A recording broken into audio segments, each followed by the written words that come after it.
Sapiens et IA. Sapiens et intelligence artificielle, rivalité ou complémentarité. Une série exceptionnelle animée par Marc Wielinski sur la révolution de l'intelligence artificielle.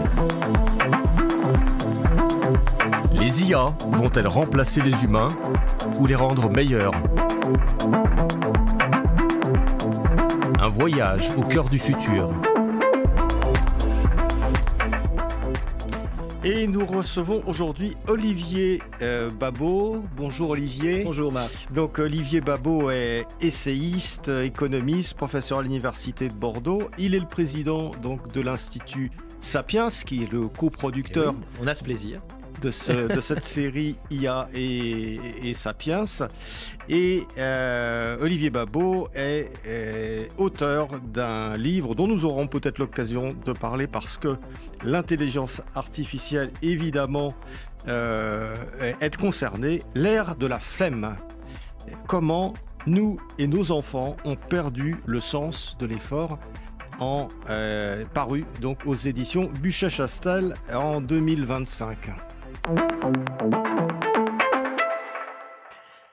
Donc Olivier, on arrive au terme de cette série IA et Sapiens. Nous avons reçu des philosophes, des économistes, des intellectuels, mais aussi un certain nombre d'entrepreneurs, notamment dans le domaine de la médecine, de la construction, de la recherche. Une des choses qui apparaît tout à fait clairement à l'issue de ces différents points de vue, de ces différentes discussions, c'est qu'on est devant véritablement une révolution humaine, une révolution ontologique extrêmement importante avec l'irruption de l'intelligence artificielle. Est-ce que c'est votre avis aussi ? Oui, alors je ne peux évidemment que conseiller vivement aux auditeurs d'aller écouter les autres podcasts, ce qui est passionnant. Qui sont disponibles sur toutes les plateformes, intelligence artificielle. Voilà.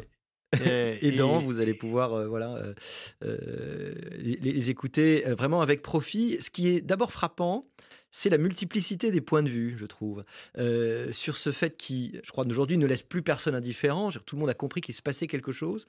Et il y a au moins un point commun à des points de vue qui, par ailleurs, peuvent diverger. Il peut y avoir des oppositions fortes, on en parlera, mais il y a des débats encore qui font rage, des débats économiques, des débats sur ce qui est vraiment en train de se passer, évidemment sur toutes les conséquences sociales, même politiques, qu'on peut imaginer. Les débats sont très forts. Mais en revanche, il y a quand même une sorte d'accord au-delà de cette diversité, c'est qu'il se passe quelque chose. Voilà, nous vivons une révolution qui est probablement la révolution la plus incroyable par sa profondeur et par sa rapidité qu'ait vécu l'être humain depuis son existence.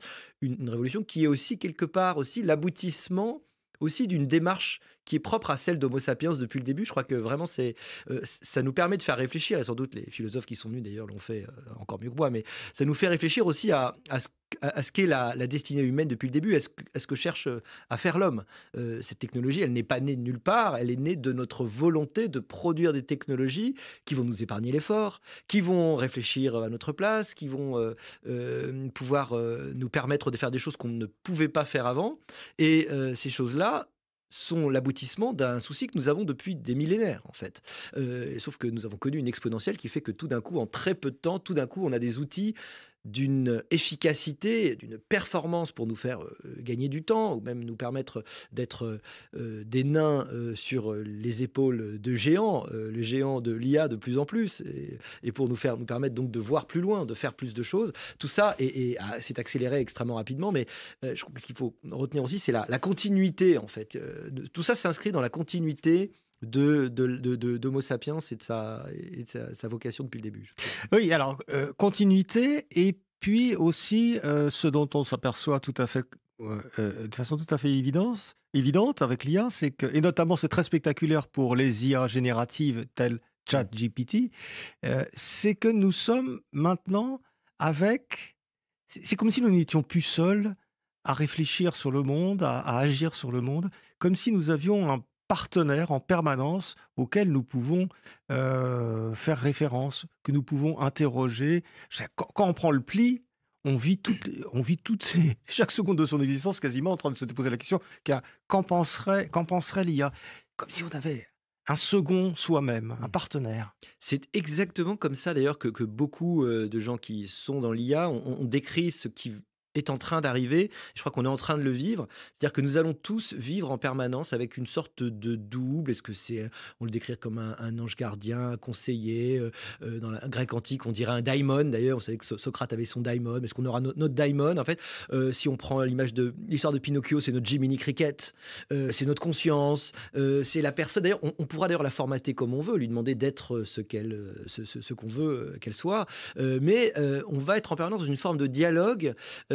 J'ai un ami chercheur qui m'a dit, mais en ce moment, enfin, depuis quelques semaines, quelques mois maintenant, je parle plus à l'IA qu'à mes collègues. Et je crois qu'on est tous en train individuellement d'expérimenter. Alors autrefois, évidemment, il y avait le moteur de recherche, hein, mais le moteur de recherche n'a rien de comparable. Non, Rien de comparable. non, mais ça a pris un coup de vieux. Parce que là, Google, totalement, c'est ringardissime. total, ça a pris un coup C'est de vieux quasiment, incroyable. c'est le télégraphe. Hein, ça, Ouais. parce que évidemment, maintenant, vous avez la réponse, mais une réponse commentée, une réponse quasiment humanisée, parce que vous avez une capacité à rebondir, à reposer des questions, la à voix. approfondir certains points. Bien sûr, vous pouvez le faire par la voix, d'une façon extrêmement...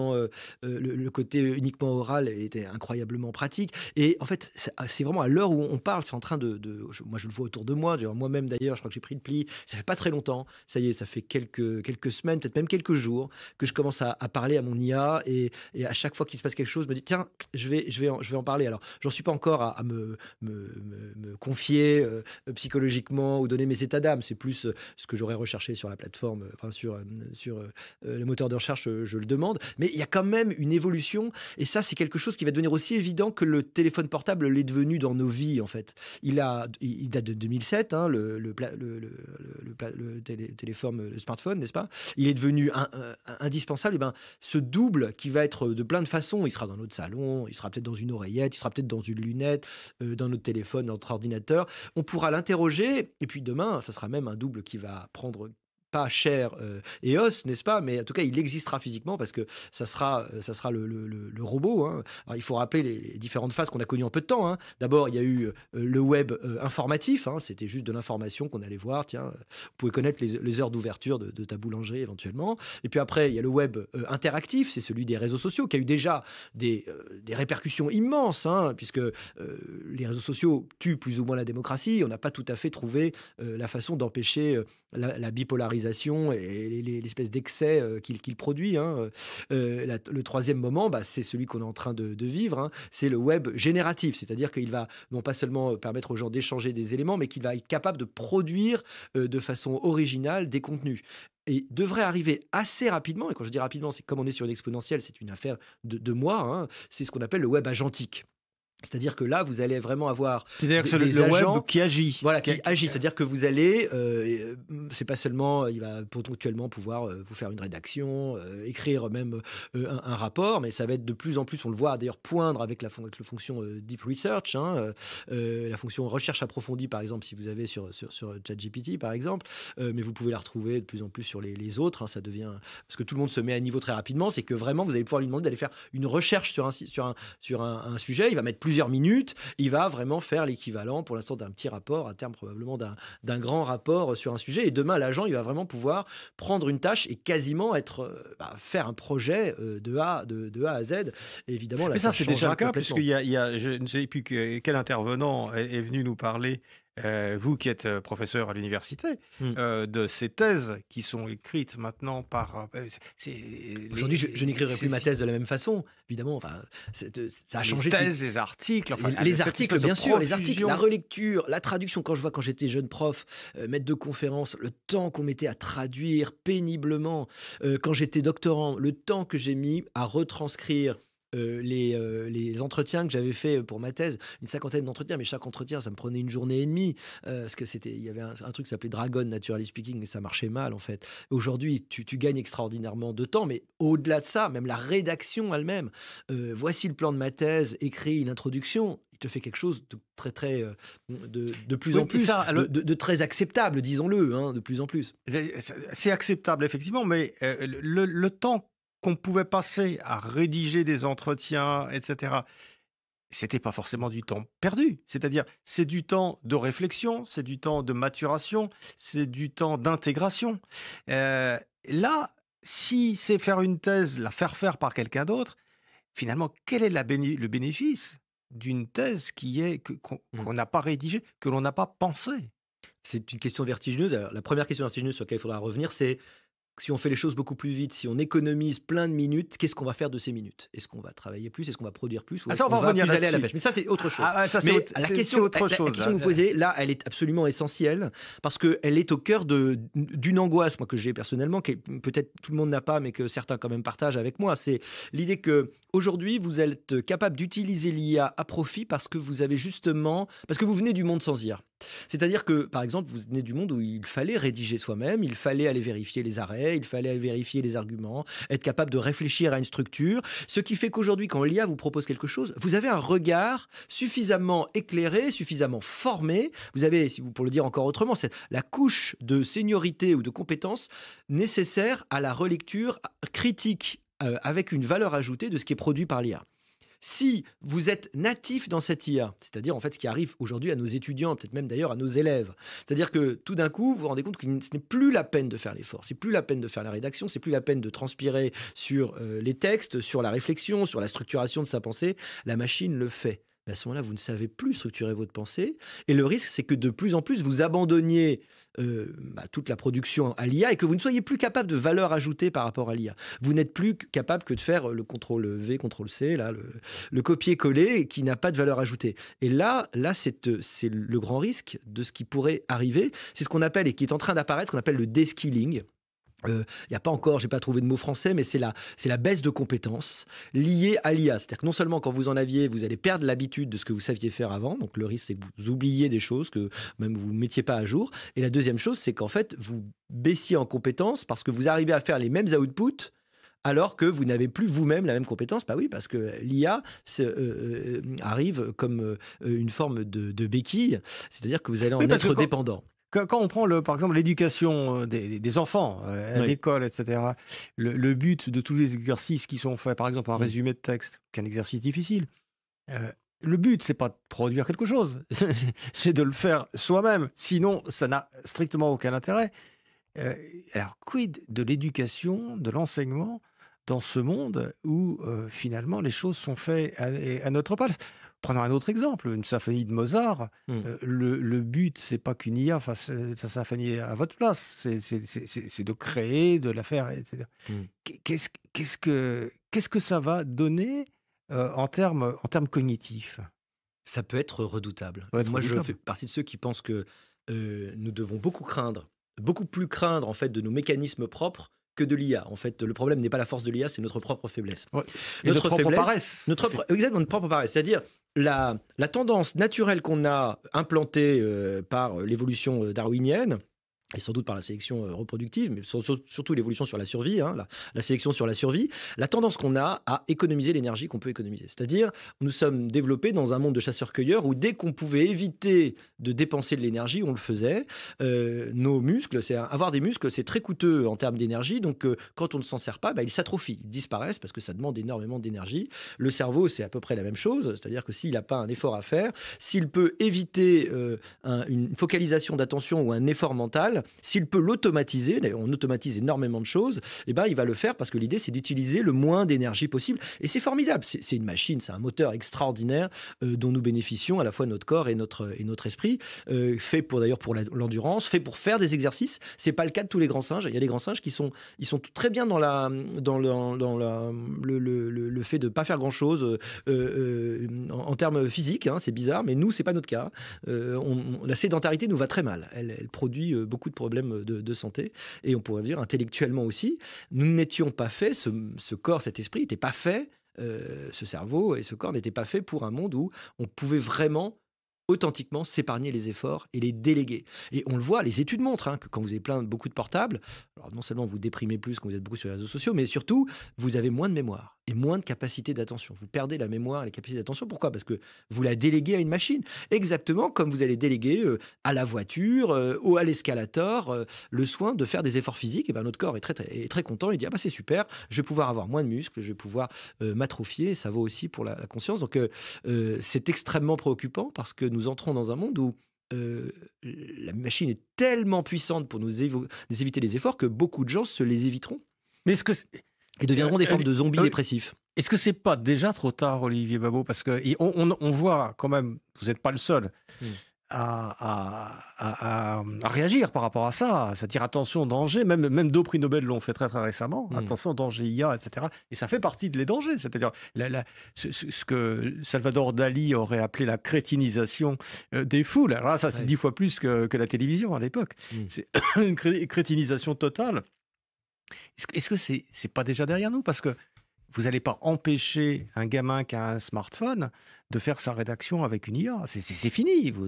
Qu'est-ce que vous allez faire? Vous n'allez pas le mettre dans une bulle? Ah non, en revanche, ce que vous pouvez faire, c'est faire des examens où il est sans ordinateur, à une table, à l'ancienne, devant sa feuille, et là, vous voyez ce qu'il produit. Et de la même façon, vous pouvez faire Oui, des mais, examens oraux où vous voyez ce qu'il est capable de produire. mais ça, c'est presque abstrait, parce qu'il faudrait que ça soit fait dans tous les pays au même moment. Parce que sinon, si vous avez à ce moment-là, vous allez avoir des pays qui disent, moi, on va laisser les gamins faire passer leurs examens par ChatGPT. Ils vont être numéro 1 dans je ne sais plus quel classement, parce que, alors que les autres ne l'auront pas utilisé. Donc, c'est quasi impossible. Ah, en tout cas, déjà, je ne peux pas espérer qu'il soit trop tard, parce qu'à ce moment-là, il faudrait qu'on baisse les bras. Et voilà, peut-être qu'il ne faut pas. Non, mais je pousse un petit peu faut pas se résigner. Et voilà, il n'est pas nécessaire d'espérer pour entreprendre, ni de réussir pour persévérer, comme selon la devise de Guillaume d'Orange. Mais je crois aussi que nous sommes capables d'espèces de sursauts prophylactiques. C'est-à-dire que la force de l'être humain, de Homo sapiens depuis toujours, et regardez par rapport à un autre hominidé comme Néandertal, qui était plus fort que nous, hein, qui était plus puissant. Pourquoi on a résisté? Il y a plein d'hypothèses, hein, mais pourquoi on a survécu? Pourquoi c'est nous qui sommes aujourd'hui sur la Terre? Eh ben, c'est probablement parce que on était plus adaptable, en fait. On était et peut-être plus intelligent, c'est-à-dire plus de capacité à surmonter les contraintes, parce que l'intelligence finalement c'est ça, c'est surmonter les difficultés. Et donc je crois qu'on est en train de se rendre compte, et notre discussion en témoigne, c'est-à-dire on est en train de se rendre compte de ce qui se passe, de ce que la technologie nous fait. Et si on fait un recul sur la technologie, on se rend compte qu'elle a toujours été créatrice de problèmes en même temps qu'elle nous a augmenté. La lance composite, l'arc, ils nous ont permis de baisser en masse musculaire parce que c'était plus la peine de courir après la bête. On sait que le néolithique, c'est-à-dire l'élevage et l'agriculture, ont commencé à faire qu'on a eu des problèmes de dents, parce qu'avant notre alimentation n'a plus du tout été la même. On a eu des problèmes de dos, des problèmes de genoux, parce que c'était plus le travail pour lequel, en tant que chasseur-cueilleur, notre corps était fait. Ça nous a aussi changé d'ailleurs parce que ça a changé la position, la façon dont on se nourrissait, la position des dents, et ça nous a permis de prononcer les F et les V. Sans ça, on ne serait pas capable de le faire. Ah bon? Oui, donc en fait, la technologie, elle nous a toujours changé. Les vêtements nous ont permis, à la fois, on perd nos poils et puis on peut aller habiter n'importe où dans le monde. Même dans les endroits où on n'était pas censé pouvoir habiter. Enfin, cette technologie, elle nous accompagne depuis toujours en créant des problèmes. Et d'ailleurs, le dernier exemple qu'on peut prendre, c'est pourquoi tous nos pauvres enfants sont obligés de mettre un appareil dentaire terrible qui nous coûte les yeux de la tête quand ils grandissent. Parce qu'on ne mâche plus assez, et les bouches rétrécissent par rapport à ce pourquoi les dents qui ont été prévues autrefois, évidemment, c'était pas du tout la même mastication. Là encore, c'est l'effet des technologies. La technologie de l'appareil dentaire est là pour résoudre le problème né des technologies néolithiques. Voilà. Et ça, c'est l'histoire de l'humanité depuis toujours. Donc là, on est en train de se rendre compte du problème. Oui, tout le monde ne sera pas sauvé. Probablement, le risque, c'est qu'une partie des gens se laissent aller. Je parlais de zombies dépressifs, probablement dans le métavers, dans la facilité du shoot de dopamine, de ce qui va pouvoir être donné.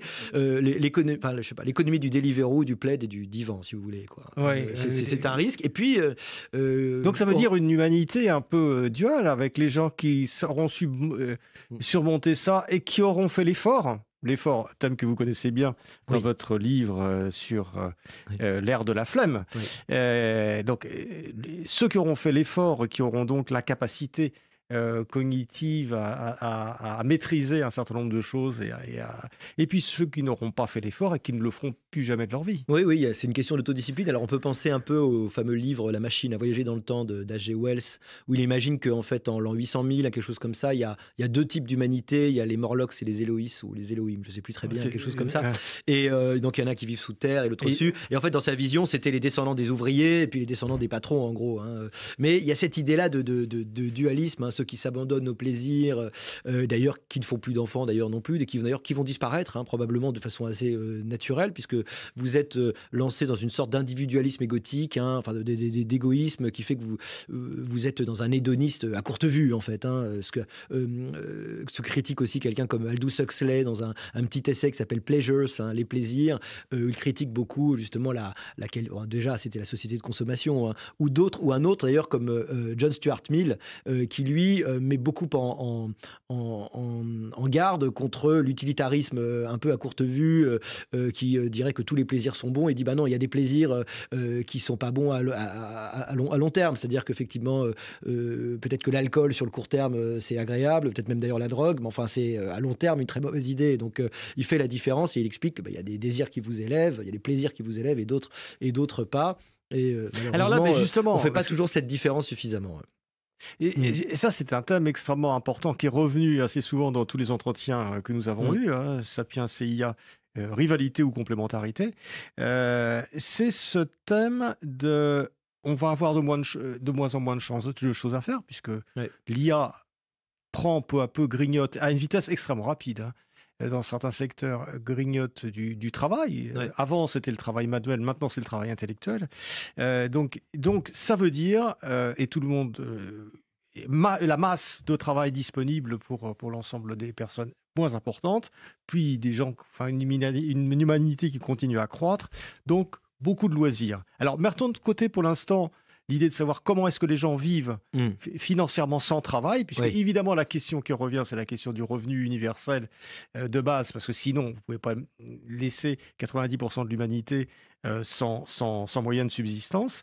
Mais admettons que ce problème soit de côté, on va revenir sur cette question mais que finalement les gens aient de quoi vivre sans travailler. Bon. Là, justement, bonne idée. Quand on voit, bon, j'allais être un petit peu ironique en disant qu'on voit tout ce qui se passe autour des retraites actuellement, le fait de travailler, de percevoir un salaire sans travailler, c'est peut-être une bonne idée. En tout cas, c'est un désir de beaucoup. Oui. Mais alors là, les conséquences, et là, tous les intervenants en ont parlé, les conséquences peuvent être extrêmement dramatiques, parce qu'on n'utilise pas forcément son temps à se cultiver, à faire des choses intelligentes, à s'aider les uns les autres. On l'utilise souvent à des choses qui n'ont aucun intérêt. Moi, je suis persuadé que notre principal problème, et ça paraît bizarre dans le monde d'aujourd'hui, hein, notre principal problème à terme, c'est d'occuper notre temps libre. Voilà, c'est que faire de notre temps libre. Mais évidemment, ça paraît sans doute pas de façon évidente à quelqu'un qui est dans la vie active, puis qui voit la situation géopolitique. Mais je crois que vraiment, à terme, c'est la question. C'est d'ailleurs en partie, en fait, déjà la question sans qu'on s'en rende compte, puisque le travail n'est que 10 à 15% de notre vie aujourd'hui. C'est qu'on vit extrêmement longtemps. Surtout, on vit plus longtemps. Et dans nos pays, on prend sa retraite relativement vite. Et effectivement, on a beaucoup de temps libre. Alors, il y a quelque chose qu'on remarque et qui est intéressant, qu'on sait depuis longtemps, hein, c'est ce qu'on appelle the hedonic treadmill. En français, on dirait l'adaptation hédonique, qui est que quand on a plus de confort matériel, ça ne produit pas nécessairement le bonheur. C'est-à-dire qu'on s'habitue très vite, en fait. Le niveau de bonheur est relativement indépendant de notre confort matériel, ce qui est un peu étrange. On voit bien que, paradoxalement, on n'a jamais eu autant de confort, autant de sécurité, et pourtant, vous avez un Français sur 10 qui a des symptômes dépressifs, et vous avez des syndromes de malheur, des addictions, évidemment, qui sont le signe d'un mal-être, en fait. Hein. Je veux dire, l'importance de l'addiction et d'utilisation des drogues. On est quand même des jeux vidéo, exactement, parce que c'est ce que Nietzsche aurait appelé des formes d'arrière-monde, hein. Donc c'est assez troublant, et le vrai problème, c'est que la liberté, c'est dur et ça s'apprend, en fait.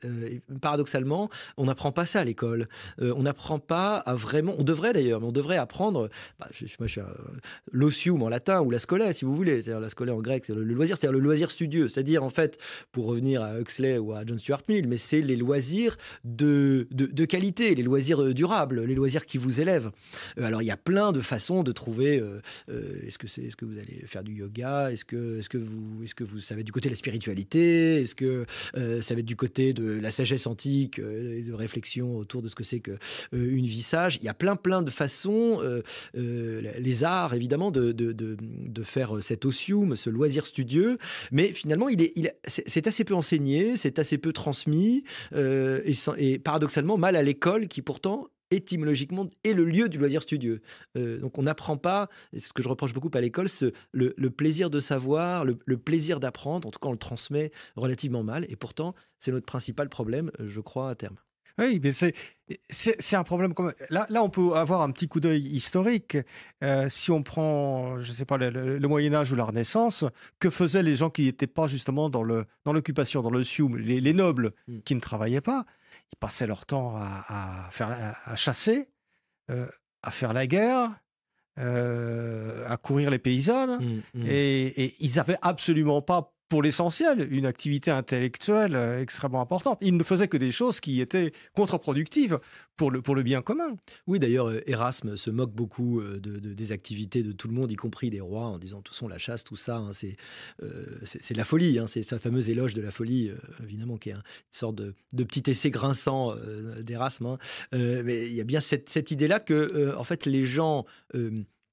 culturellement, les élites économiques ont pas toujours été les élites culturelles ou intellectuelles. Hein, Ouais. parfois, il y a des points de recoupement, mais souvent non.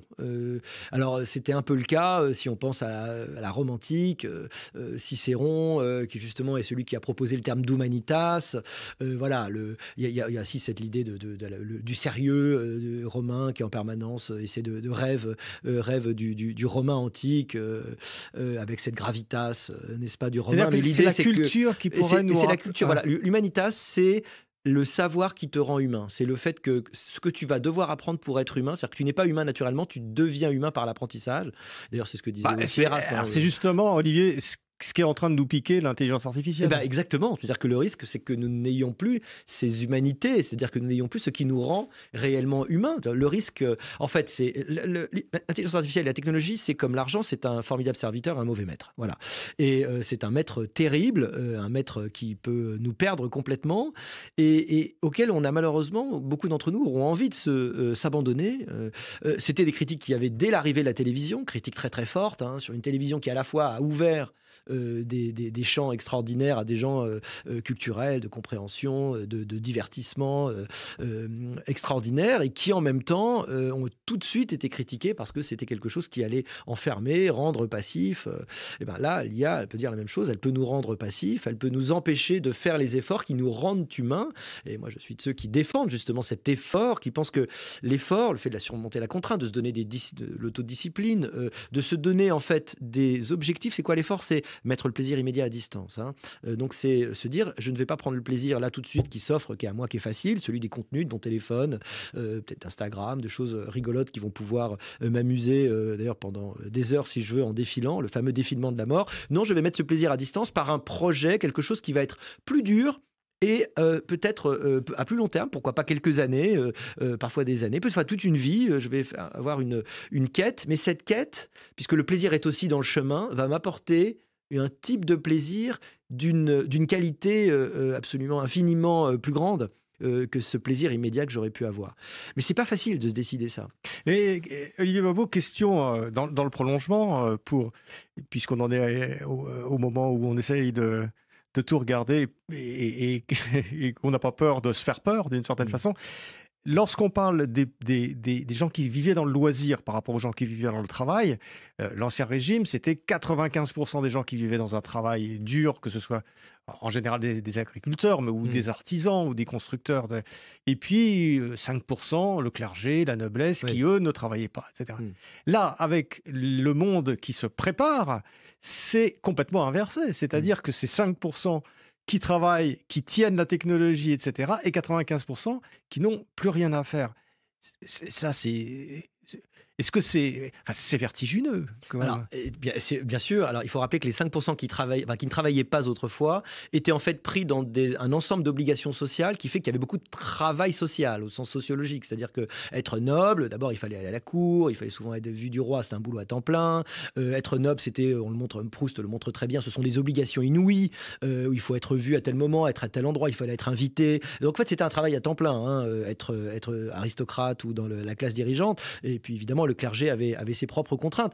Ce qui est la grande nouveauté, c'est que l'inactivité aujourd'hui se double d'une forme d'anomie sociale. C'est-à-dire qu'on n'a plus besoin d'appartenir, on n'a plus besoin de se fatiguer, on n'a plus besoin de s'habiller, on n'a plus besoin de se forcer pour les autres. Donc on n'a même plus besoin de faire l'effort de rentrer dans des canons sociaux. Tu peux quasiment sortir en pyjama dans la rue, puisque tu t'en fiches du qu'en dira-t-on.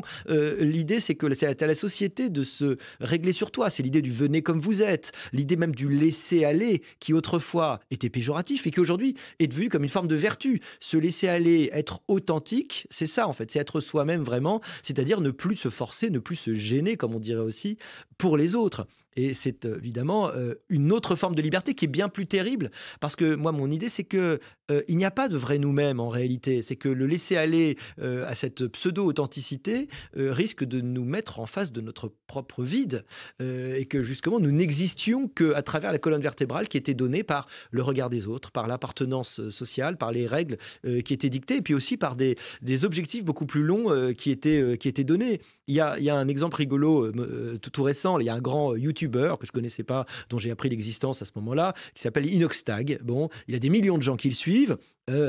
Ses vidéos, qui sont souvent des vidéos je sais pas, d'humour, des choses comme ça dans sa vie. Bon. Et puis un jour, il s'est dit, tiens, je vais me fixer vraiment un objectif extraordinaire. Dans un an, je monte l'Everest. Voilà, d'ici un an, je gravis l'Everest, alors qu'il n'était absolument pas spécialement physique, il sortait très peu. Et là, pendant un an, évidemment, son intérêt, c'est de faire beaucoup de vues. Et il a eu des millions de vues avec sa vidéo, d'ailleurs. Mais il a montré ce que c'était que se donner un objectif à long terme et la difficulté d'y atteindre, et puis surtout le plaisir que ça apporte. Et sa conclusion est très paradoxale, puisqu'il dit à tous les gens qui le regardent, et dont il vit en fait, parce que s'il gagne son argent, c'est grâce aux gens qui le regardent, mais il dit, mais moi je vais faire moins de vidéos, regardez moins, sortez, regardez moins de vidéos, allez voir le monde et fixez-vous comme ça des objectifs plus élevés, plus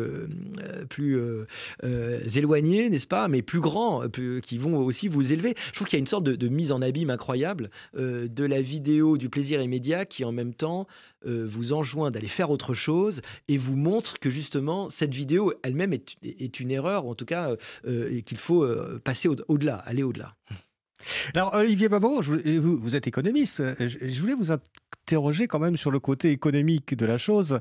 On a parlé de cette société de loisirs, puisque les IA, partent de l'hypothèse que les IA aient absorbé, grignoté, phagocyté beaucoup de nos jobs. Se poser la question, et là, beaucoup, évidemment, de nos intervenants en ont parlé, de ce revenu, ce revenu universel de base. Oui. Alors là, la question est quand même assez, là aussi assez vertigineuse, parce que si vous avez 50%, voire plus, d'une population qui ne travaille plus, à part les problèmes sociaux, cognitifs, etc., dont nous venons de parler, vous avez quand même le problème de leur subsistance.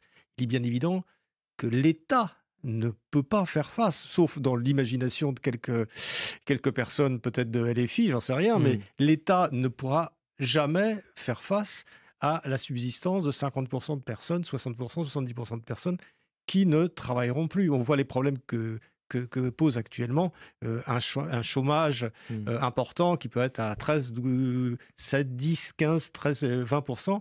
Là, ce ne sera plus possible. Comment est-ce que vous voyez les choses ? Est-ce qu'on va demander aux GAFA, aux Big Tech, ils ne le feront pas. C'est pas dans leur logique. Ce qui est certain, c'est que ça poserait la question d'une autre clé de répartition de la valeur. Alors c'est vrai que d'abord la valeur travail n'est plus aussi centrale qu'autrefois, mais enfin quand même, ça donne sens à beaucoup de vies. Donc s'il n'y a plus de travail, le risque effectivement c'est une forme de vacuité du sens. Mais si on regarde le côté spécifiquement économique, certains prévoient une sorte d'explosion de croissance où, grosso modo, l'idée est qu'à partir du moment où vous avez des robots qui peuvent fabriquer des robots et fabriquent les choses, vous avez une forme de prospérité qui est autoportée. C'est-à-dire qu'on va pouvoir nourrir tout le monde, on va pouvoir l'idée d'ailleurs aussi c'est qu'on a des progrès technologiques extraordinaires, on peut imaginer qu'on atteint, ça y est, on maîtrise la fusion nucléaire, donc ça veut dire qu'on a de l'énergie propre et infinie, donc si vous réglez le problème énergétique, l'énergie c'est la rareté fondamentale, l'économie c'est la science de la rareté, c'est la science des échanges et de la rareté. S'il n'y a plus de rareté, tout d'un coup vous pouvez nourrir facilement les gens, donc vous pouvez imaginer qu'il y a vraiment une prospérité que vous allez pouvoir répartir. Alors il y a une première chose à dire, c'est que toutes toutes les tests, les expériences de revenu universel. Il y en a une récente qui a été menée pendant 3 ans, notamment financée par Sam Altman, le PDG d'OpenAI, qui essaye de voir ce qui se passe vraiment quand on donne aux gens un revenu inconditionnel. Et bien, pour te dire les choses, c'est pas très encourageant. C'est-à-dire que l'essai sur 3 ans, vraiment, où on a suivi les gens, en gros, les gens, il y en a peu qui se forment.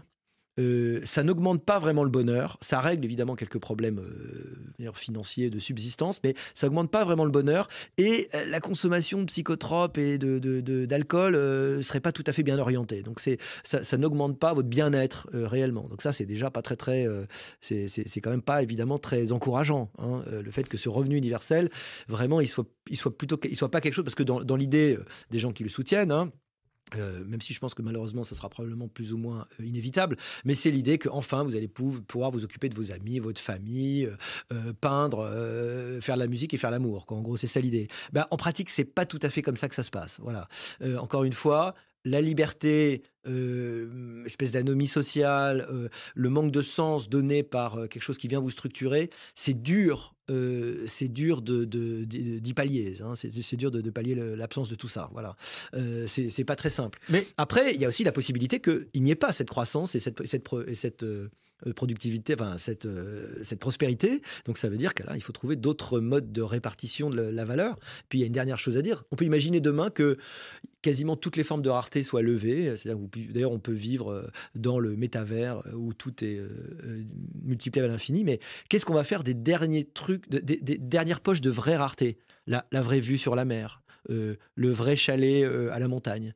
Et bien là, ils seront peut-être à ces je dirais 5%, même pas 2, 1%, 0,1% de gens qui maîtriseront pendant un moment peut-être encore l'ensemble de la machinerie. Et donc, il y aura des espèces de formes d'inégalité redoutables et radicales. Mais si on revient un moment, Olivier Beauveau, sur cette question de qui finance le revenu universel, si ce n'est pas les grandes entreprises technologiques qui font beaucoup d'argent, justement, et qui feront encore beaucoup d'argent avec l'IA, etc., c'est l'État. Si l'État accorde un revenu universel, parce qu'il faut bien que les gens vivent, et qu'il ne le fait plus sans contrepartie, ça veut dire qu'on revient à un monde où l'État distribue les rôles, c'est-à-dire un monde à l'antique, ou des empires où chacun a une fonction militaire ou autre, etc., a un rôle que nous donne l'État. Là, il y a quelque chose, une société qui redevient complètement dirigiste d'une certaine façon. Alors, moi, je vais peut-être vous choquer, hein, mais je crois qu'à long terme, l'avenir est à un monde, une forme de communisme organisé par l'IA. Communisme organisé par l'IA. Oui, un communisme au sens où à chacun selon ses besoins. Et la production est organisée par l'IA. Mais c'est un communisme qui sera normalement moins désagréable, c'est-à-dire qu'il y aura vraiment de la prospérité. Pour le coup, c'est pas un communisme où on meurt de faim, mais ça veut dire en effet qu'à long terme, le vrai Olivier problème, Babot, la question de la liberté individuelle. Non, mais j'ai beau être libéral et pris de liberté individuelle, et je pense que c'est notre boussole absolue. Je crois qu'à terme, malheureusement, on peut tout à fait imaginer que l'aboutissement de tout ce qu'on est en train de vivre, c'est une forme de communisme réglé par l'IA, où la place de la liberté humaine est pour le moins douteuse. Voilà. Donc, on serait ce communisme qui serait, que permettrait l'IA, est-ce qui serait lui-même piloté par l'IA ? Oui, absolument, parce que l'IA infiniment plus intelligente que nous va pouvoir penser bien mieux que le plan quinquennal, évidemment. Et donc l'idée, c'est qu'avec un peu de chance, on évite la captation par, ce qui est toujours le problème, hein, d'ailleurs historiquement, mais la captation par un petit groupe de délinquants du pouvoir et tous les avantages, hein, ce qui est arrivé dans le communisme et puis ce qui peut arriver dans d'autres régimes d'ailleurs. Donc on peut imaginer que vraiment, il y a une machine qui décide de l'attribution, de la répartition et des productions dans un monde où, en effet, on aurait, là, pour le coup, le travail aurait disparu dans ce communisme dont je parle. Hein. Donc, notre problème, ça sera d'occuper notre temps libre. Et puis, évidemment, la dernière question, c'est la répartition, encore une fois, des derniers proches de rareté. Mais sinon, tout le monde mange à sa faim. Mais alors, ça revient au fait, ça revient à la question de ce communisme piloté par l'IA, revient à la question de l'IA qui aura su finalement régler les problèmes humains mieux que les humains. C'est-à-dire que nous serons asservis par des intelligences artificielles, mais d'une certaine façon, ça nous évitera la guerre, ça gérera mieux la planète et un certain nombre de conséquences qui seront plutôt positives. Vous avez dit le mot terrible, asservissement, effectivement. Alors, est-ce que c'est un asservissement ou, et je ne suis pas sûr d'avoir la réponse à ma question, mais est-ce que c'est un asservissement ou est-ce que c'est l'aboutissement des théories du contrat social où vous êtes obligé de déléguer à, est-ce que c'est un léviathan, est-ce que c'est donc un État minimal, une partie de votre liberté pour pouvoir exercer le reste de votre liberté. On rêve tous qu'il y ait un État où les malandrins soient punis, où il faille obéir aux lois, mais du coup vous soyez protégés. Alors évidemment, quelle est la place de votre liberté? Est-ce que la liberté implique la liberté de ne pas respecter la loi commune? C'est une vraie question. Hein. Est-ce que cette liberté ne disparaît pas au moment où elle est juste une liberté de choix parmi des produits, par exemple? Ou est-ce que ça suffit d'avoir la liberté de savoir, si on veut des enfants, où on veut habiter, quand est-ce qu'on veut se déplacer? Ce sont des questions évidemment philosophiques qui sont vertigineuses.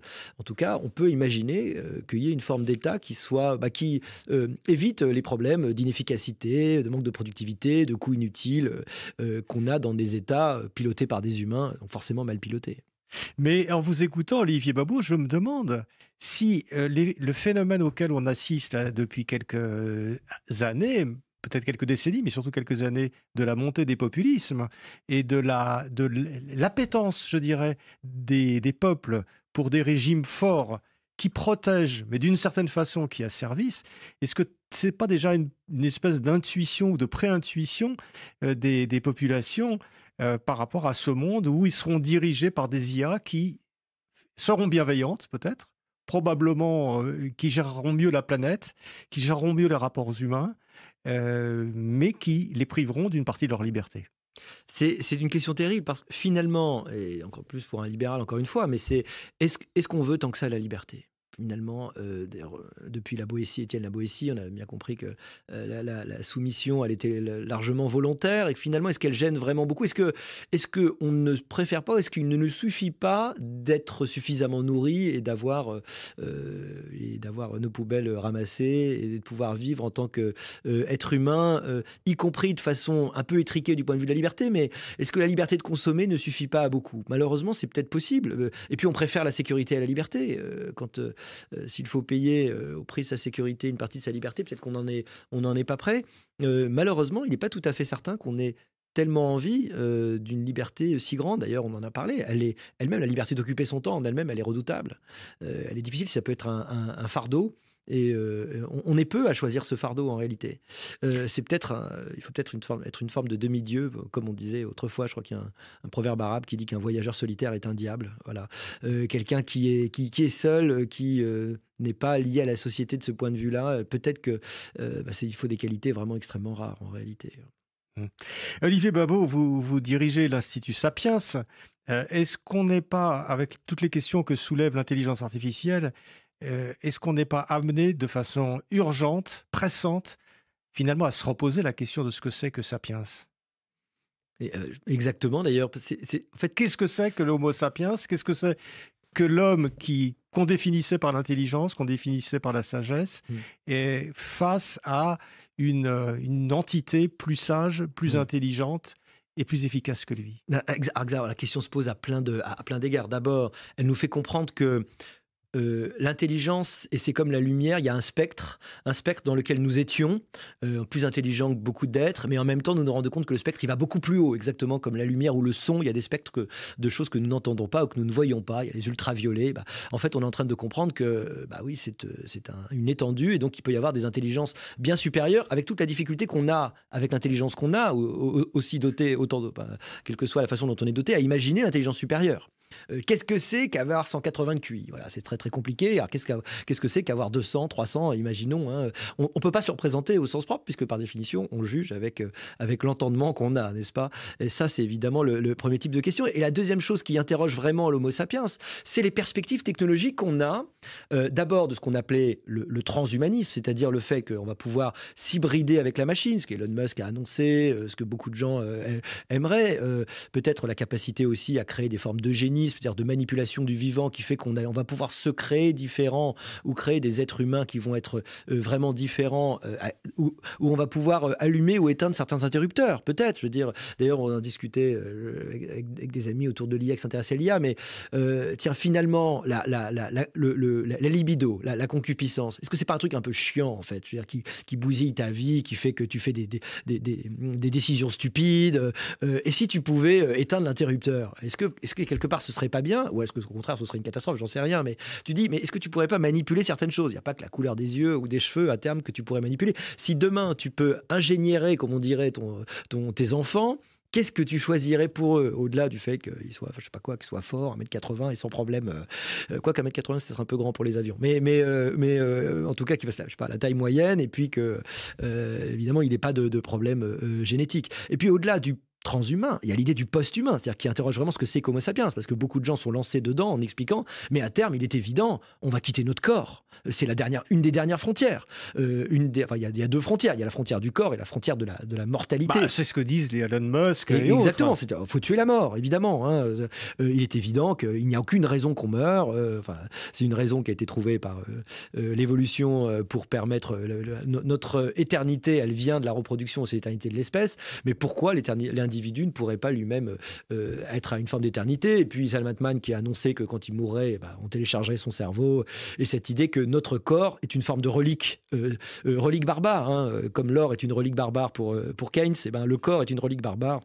Et à terme, on en sortirait. Beaucoup de gens pourraient dire... ils tiennent à leur corps sans doute à bon droit. Ils veulent se faire cryogéner. Oui, c'est vrai. Alors, c'est vrai, il y a les deux idées, mais aussi l'idée que si on peut uploader, n'est-ce pas, le cerveau dans la noosphère, ça sera formidable. Mais beaucoup de gens diraient peut-être à bon droit, oui, mais l'être humain, par définition, c'est aussi son corps. Et beaucoup de gens diraient aussi, il y aura certainement des gens pour défendre l'idée que l'être humain, c'est aussi son corps avec sa finitude.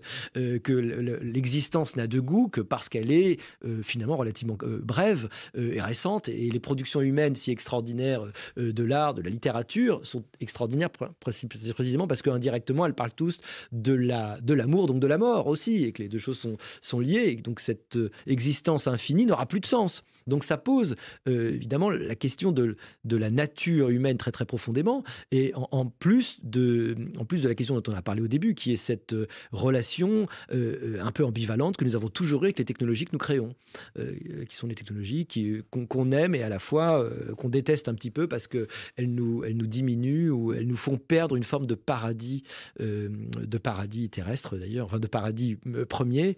Est-ce que c'est pas le sens de la Genèse, ou d'ailleurs la première technologie, c'est avant même le feu, c'est la compréhension du bien et du mal, n'est-ce pas, à laquelle on a goûté. Voilà, on voit bien, Olivier Babot, en quoi ce développement de l'intelligence artificielle et ce basculement que nous sommes en train de vivre dans ce nouveau monde nous amène finalement à poser des questions qui sont aussi anciennes que l'humain. En tout cas, merci Olivier Babot d'être venu nous parler, de nous donner votre point de vue sur l'intelligence artificielle. Donc à l'issue de cette série d'entretiens Sapiens et IA, rivalité ou complémentarité, où nous avons reçu un certain nombre d'intellectuels, d'entrepreneurs, d'économistes et autres, donc en partenariat avec l'Institut Sapiens. Merci, et je rappelle le titre de votre dernier livre, L'ère de la flemme, comment nous et nos enfants avons perdu le sens de l'effort. Merci Olivier. Merci Marc.